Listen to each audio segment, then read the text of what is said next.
About Chiranjeevi గారు? Daddy వీరబ్మాన్ ఆయనకి. And ఇప్పుడు నైట్ చెప్పిన సన్నివేశమే. రాజకీయాల్లో ఉన్నప్పుడు డాడీ ఎన్నిసార్లు కలవనీకపోతే అన్నిసార్లు పోతుండే నేను.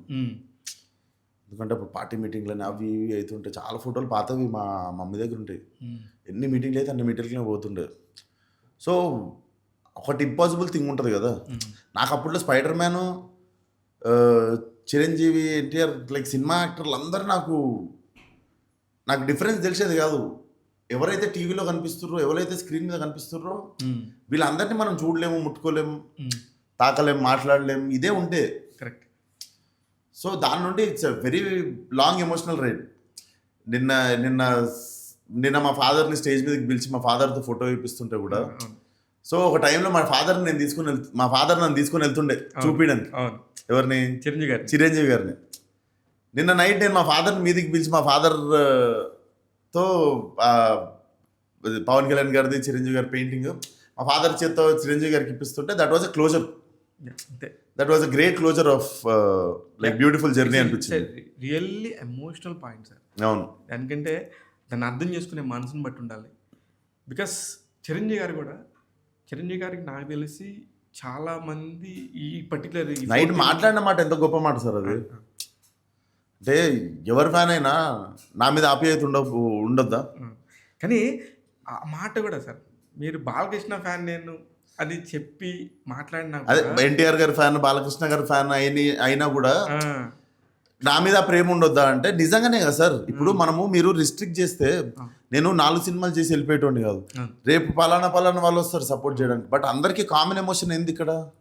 మీరు చెప్పండి. Common emotion cinema.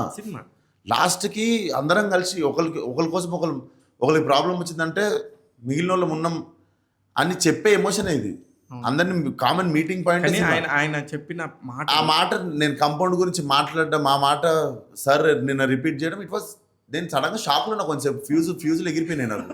అదే మీరు ఎలా ఆలోచించుంటారబ్బా, ఈయన చిరంజీవి గారు అంత ఆలోచించి అంత మాట్లాడతారు అనేది మీరు ఎక్స్పెక్ట్ చేయం కదా. ఎందుకంటే యూఆర్ నాట్ మీరు సార్ ఇలా మాటండి అలా మాట్లాడి చెప్పరు కదా. లైలాని ఆబ్వియస్లీ బాగా చేసావు ఈ రోలు, అది ఇది అని ఎక్స్పెక్ట్. యాక్టర్గా ఏం కష్టపడడం అది గుర్తించి మాట్లాడతారు అనుకుంటే అసలు ఇది వేరే డైమెన్షన్లో ఓపెన్ అయింది. వేరే డైమెన్షన్లో ఓపెన్ కాగానే అనిపించింది. అంటే కింగ్ వేరు, కింగ్ విత్ హార్ట్ వేరు. So I felt he was a king with heart. నిజంగా సార్, మెగాస్టార్ ఇస్ ఆల్వేస్ ఆయన ఒక కాంటెంట్ ఉన్నోడిని ఎలా పట్టుకు రావాలి, ఎక్కడ నేను సపోర్ట్ చేయగలను, నేను ఏం చేస్తే అతనికి హెల్ప్ అవుద్ది అని ఆలోచించే వ్యక్తి. నేను కలవడానికి వెళ్ళినప్పుడు కూడా నేను పలానా ఫంక్షన్ ఇది అదేం లేదు. నాకు ఎందుకు వెళ్ళి ఫస్ట్ ట్రైలర్ చూపించాలనిపించింది. ఓకే. ఎందుకంటే చిరంజీవి గారు ముందు కూడా 1-2 సందర్భాల్లో రావాల్సినప్పుడు కుదరలేదు. ఎందుకంటే పాత జర్నీ కదా ఇది, ఫాదర్తో కానీ మాకు. సో అది ఎప్పటి నుండో పెండింగ్ ఉండేది. నాకు తెలిసి లైలాకి I think it was meant to be. కుదిరింది. లేడీ గెటప్ కాబట్టి అంతే సార్. ఏదో కొత్తగా ట్రై చేశాడు మావాడు. డెఫినెట్లీ మీకు కనిపిస్తున్నా కానీ ఒక 4-5 రోజుల నుండి అయితే ప్యాక్ అయిపోయి ఉన్నాను నేను. ఈ సినిమా డెఫినెట్లీ ఆడాలి.